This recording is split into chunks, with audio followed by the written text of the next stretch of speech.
Hello and welcome to State of the Economy. Today our guest is Jairam Ramesh, former Environment Minister in the UPA regime and presently member of Rajya Sabha. And he is here to discuss the outcome and the fallout of the Paris Agreement on climate change, which has been hailed as a big breakthrough. Prime Minister Narendra Modi has described it as a big boost for climate justice. Although some critics are also saying that the ambition set by this conference is so low that it could end up as justice for none. So to discuss all that, we have Jairam with all his expertise in this area. Welcome to our show, Jairam. You were Environment Minister in the UPA regime and you had the experience of leading the Indian team in two big conferences, climate change summits, Copenhagen and later Cancun. How do you read the outcome of this one as compared Paris? compared to Copenhagen? Because people Paris, said it's a big breakthrough. Yeah, well, Paris, it could have been worse, but it should have been better. So, it's in between the two. There was no breakdown in Paris. It's a good agreement. It's a fair agreement. It's a good agreement. There are certain areas of concern. I share the concern that the level of ambition is low. But remember, any agreement like this, an intergovernmental agreement like this, has to meet three objectives. It has to be politically acceptable, it has to be economically worthwhile, and it has to be environmentally desirable. Now, this agreement gets 10 on 10 on political acceptability. It gets 10 on 10. Everybody's concerned. Yeah, it gets 10 on 10 on economic, worth, because economic growth is not sacrificed. And maybe it gets about 5 or 6 on 10 on environmental desirability. But remember that you have multiple objectives to meet. But keeping everything in mind, it's a step forward. It sets the stage for further improvements once in 5 years, beginning in 2023. And all in all, I would say that since everybody has some dissatisfaction with it, it means it's a good agreement. So do you also agree that the principle of equity and the principle of common but differentiated responsibility gets firmly anchored across 4 or 5 areas of concern, like mitigation, adaptation, climate finance, technology? My position has always been, that the principle of common but differentiated responsibility is reflected in the fact that the developed countries are taking on absolute emission cuts, and countries like India and China are taking on relative emission cuts. We are not cutting our absolute level of emissions, but we are cutting our emissions intensity. So that is intensity of GDP. Yeah, so that's the CBDR. But to say that whatever we do must be CBDR anchored is something that I find. I'm not particularly in sympathy with that agreement. I think the main argument is that India, because of its economic growth imperative, cannot afford to cut emissions absolute levels at this time. But we should start thinking about plateauing our emissions, particularly plateauing our coal consumption, maybe around the year 2030 or 2035. We have to start planning for the transition right now. What Paris gives you is that breathing space. It gives you that interregnum for you to move away from a fossil fuel economy to a low carbon economy. Jairam, the one apprehension before the summit began for Indian policymakers and Indian government was that America and Europe wanted to put some sort of quantitative ceiling on use of coal-based energy by India. I think that was overdone. So there was never any effort to stymie India's economic growth. This great belief in India that the Westerners are using this as a plot to keep India poor and backward. That's a conspiratorial view. Yeah. I have never subscribed to that. But there is a view which some analysts are saying that there was one sentence which the West managed to insert, which effectively creates a long-term bias against financing of coal-based power. Is that desirable? So we are financing our coal-based power plants on our own. How does it affect us? Most of our coal-based plants we are financing on our own. the first generation of NTPC plants, Korba, Ramagundam, Talcher, Singaroli, were funded with World Bank projects. They were World Bank projects, but today, an economy growing at 8% per year, the third largest economy of the world, surely can finance coal projects on its own. So I'm not bothered about that. But are you sure in future coal-based power will not be made more costly? Well, India has announced that by 2030, 40% of its power capacity will be non-fossil, which means equally it says 57% of its energy basket will be coal-based power. No, so that means by definition 60% is going to come from coal, which means that coal consumption will probably triple, if at least between doubling and tripling by the year 2030. Now that's not desirable from our own point of view, from a public health point of view, from an environmental point of view. Coal mining is ecologically disastrous, coal transportation is equally environmentally hazardous, and coal use is also highly polluting, both in terms of CO2, in terms of nitrous oxides, sulfur oxides, and so on and so forth. So my point is, well, yes, we have coal. We are the world's third largest reserves of coal. We can't get out of coal for the next 15 years, but let's think of better methods to mine coal. Let's think of better methods to transport coal, and certainly clean coal technologies. Not clean coal, because clean coal is a contradiction in terms. Cleaner coal. So let's look at coal gasification, carbon storage, supercritical, which we are already doing, which saves about 5% of emissions. So we need to rethink the way we use, transport and mine our coal. But at the same time, we must start thinking now, when are we going to plateau our coal consumption? I'm not saying you should peak. Peak means an inverted V. You go like this, stop here and fall. That's peaking, right? What I'm saying is, think of a gradual plateau, an inverted U.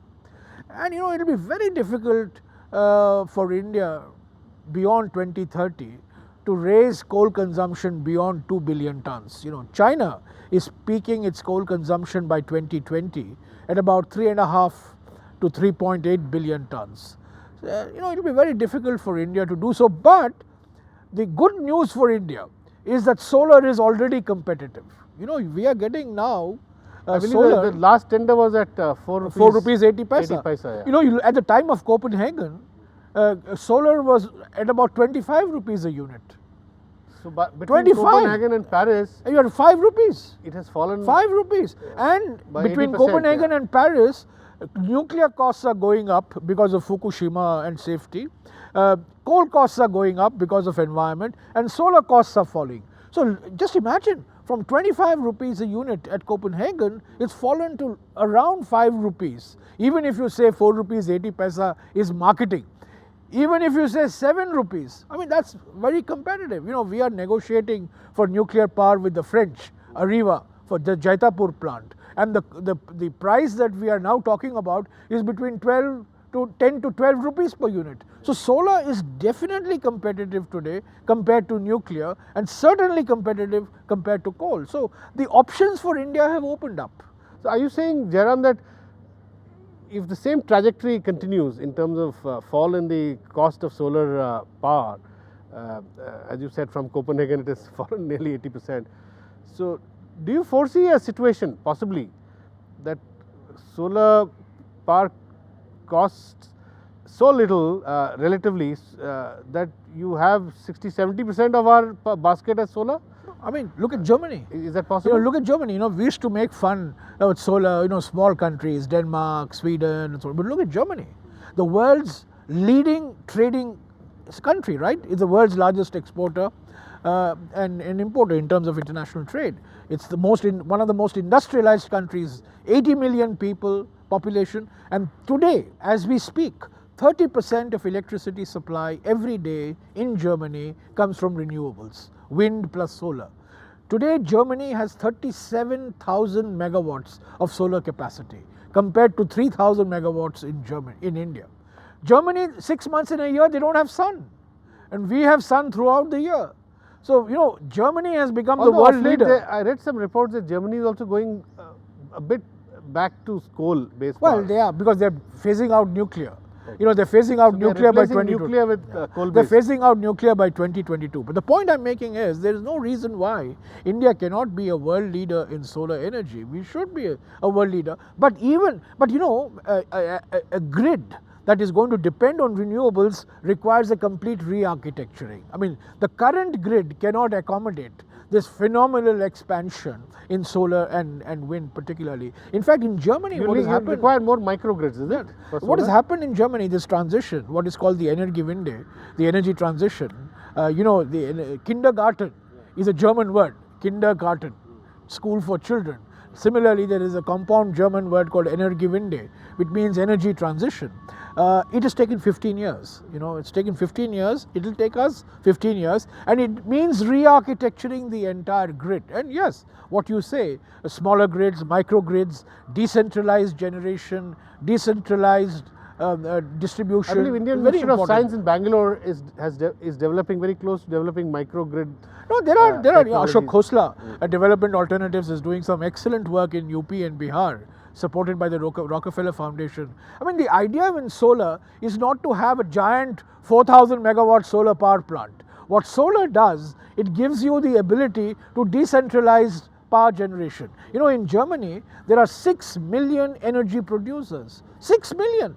Which means in a country of 80 million, 6 million people are generating power and feeding it into the grid. This is the rooftop solar model, and I think India should go that route rather than setting up these giant 4,000 megawatt solar power plants, which Mr. Piyush Goyal keeps talking about. You know. So this will be useful in dense urban areas in India also, right? Not only urban areas, it can happen in rural areas as well. I mean, I have seen what Ashok Khosla has done. You know, a 30 kilowatt plant for a village. The solar, it generates the power, it distributes the power, it gives household electrification, it provides power for mobile charging and for some running of pump sets. So, you know, you have to rethink. The centralized electricity generation distribution model is not relevant when it comes to renewables. The great advantage of renewables is that it enables you to decentralize distribution. That is the main point. You know. But we are still stuck in the centralized mode. We want to substitute centralized coal by centralized solar. That's not the solution. That's not the route that India should. You need a lot of changes in laws, regulations, etc. for that also?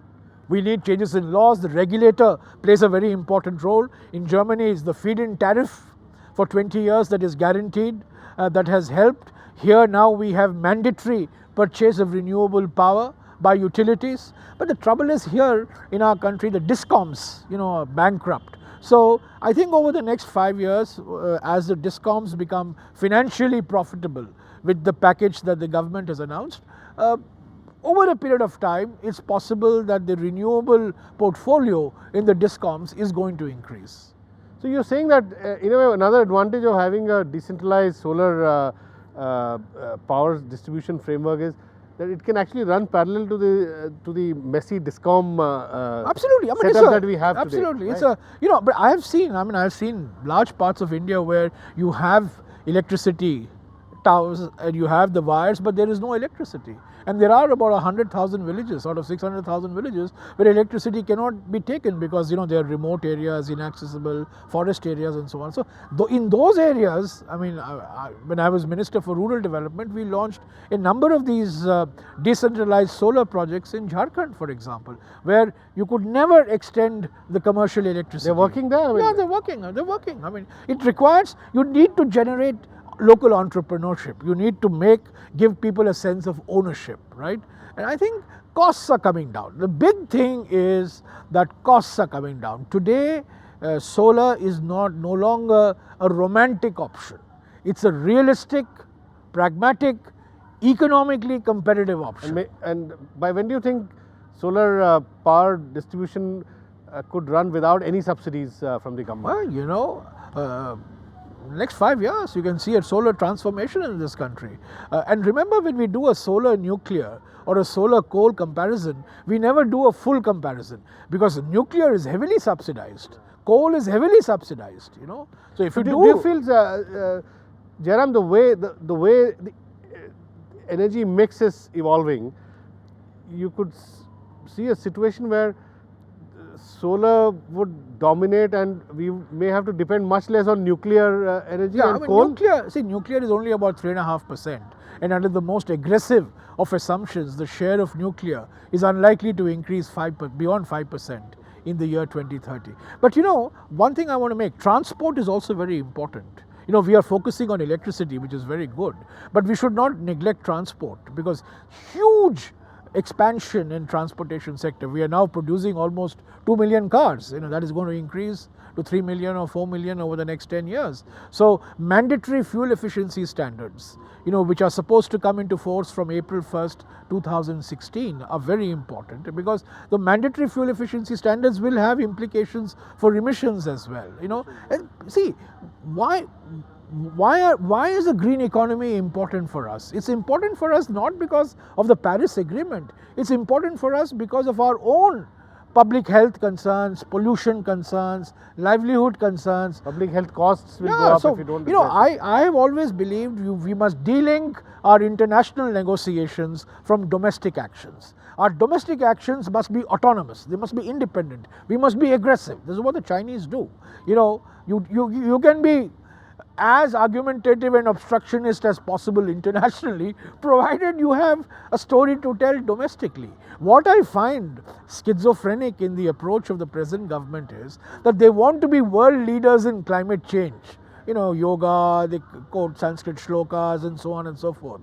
But domestically, you're weakening the entire edifice of environmental regulation. You want to rewrite the laws, you want to, in the name of ease of doing business, which I support, by the way, but ease of doing business does not mean that you abandon due diligence on environmental laws and regulations. So these two cannot mix. But the government says that they are merely on the environment side, they are declogging what got clogged earlier. Look, the TSR Subramaniam committee is a recipe for rewriting the entire regulatory structure, rewriting the laws, rewriting the institution. How are you saying that it's not conducive to the larger environment? No, I don't think so. Policy framework? I believe that by loosening environmental regulations, by redoing the structure that we have right now, the Forest Conservation Act, the Environment Protection Act, the Air Pollution Control Act,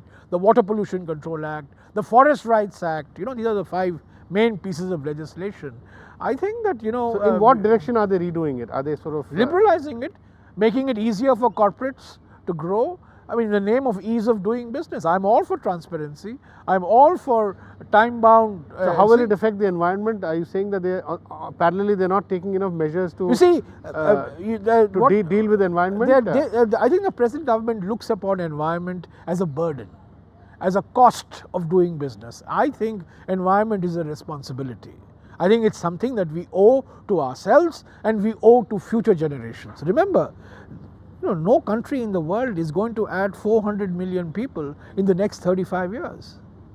We are going to add 400 million people, 1/3 of our current population over the next 35 years, and we'll be 1.7 billion by the year 2050. That is our demographic karma. So what is the India that we are going to bequeath to them? So in terms of, Jairam, autonomous action by ourselves that we need to take ourselves, as you said, what are the adaptation measures and mitigation measures that we can... mitigation I have told you, on control on CO2, the national fuel efficiency standards, mandatory fuel efficiency standards, redesign of buildings, very important, redesign of buildings, the use of new techniques for air conditioning, so that reduces the demand for electricity, commercial electricity. I would say I have been advocating... Jairam, tell me, I just want to ask you something here. India is such a decentralized society by its very DNA. There are millions of office buildings coming up in small towns. Government buildings? You start municipal codes. How do you monitor all those No buildings? building comes without permission of a municipality. You have municipal codes. You have central government buildings, you have state government buildings. I mean, you go and look at the office of the Ministry of Environment and Forests. But does the regulator work in these smaller towns? You look at the Paryavaran Bhavan here that has been built, the new building for the Ministry of Environment and Forests. It consumes 1 megawatt of power, but it doesn't draw that power from the grid. It's all solar. and the air conditioning load has been cut by 50% because of the use of geothermal power. So I think we need to redesign our buildings, we need to have mandatory fuel efficiency standards, we need to use coal more. I think what I have been advocating is that we need a comprehensive climate change legislation which makes the government accountable to Parliament, makes the government accountable to people, and we are doing it because it is in our interest. What do you think of Forget Paris. We are doing it because we need it. We need it from a public health point of view. We need it from the point of view of reducing our own vulnerability to climate change. What do you think of the government's initiative to put millions of LED bulbs all around the country, No, I think, and thereby saving, I'm told, some 43,000 megawatts of I power think, in a year? the UPA government announced a solar target for 20,000 megawatts by the year 2022.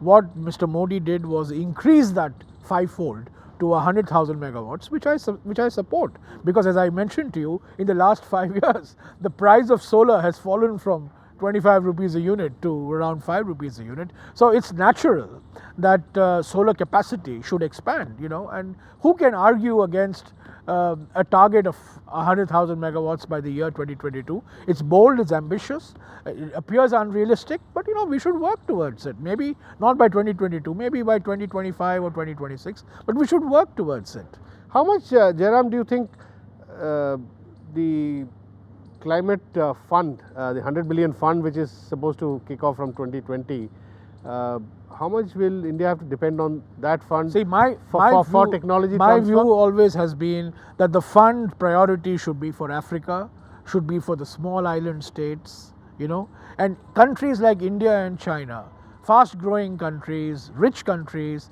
relatively rich countries in terms of economic growth and potential, attracting a lot of capital. We should finance this transition largely on our own, and we shouldn't be doing it saying we'll do the transition only if you give us the money. That's not, it's not a tenable, it's not a viable option for India. If India, this is an area for strategic leadership. There is a strong view that India should be selling green technology to the world. Why are we always under the assumption that we are going to buy green technology? There's a view that as a principle, green technology, future green technology should be treated as public good. They can't be based purely on market principles. You can't treat a green technology with an anti-AIDS or anti-malaria or anti-tuberculosis drug. That parallel breaks down. There is a view which supports this. There is a view that every technology should be in the public good. Then what is the incentive for a private developer? Yeah, sure. We had the first green revolution was a public good. The first high-yielding varieties of wheat and rice were developed in publicly funded institutions. Now, if you have a publicly funded coal research institution, which you don't have anywhere in the world, barring in India right now, and that too, that's working very suboptimally. But the fact is that today, it's not the availability of technology that is hampering us. It's our own mindset, our own fixation on the old mode of doing things, the fossil fuel way of doing things. We must recognize that we are in a historic opportunity for an energy transition. The Paris Agreement gives us that moment, space to do that. It gives us that space to do that. And as I said, the Paris Agreement could have been better, but it's a starting point. Let's begin with that. Let's build on that, and let's move ahead. So essentially, you're saying that much of the action has to be domestic, autonomous and local, done domestically. Absolutely. Thank you very much, Jairam, for talking to us. Thank you. That's all we have in this edition of State of the Economy. We'll be back with you next week. Thanks for watching.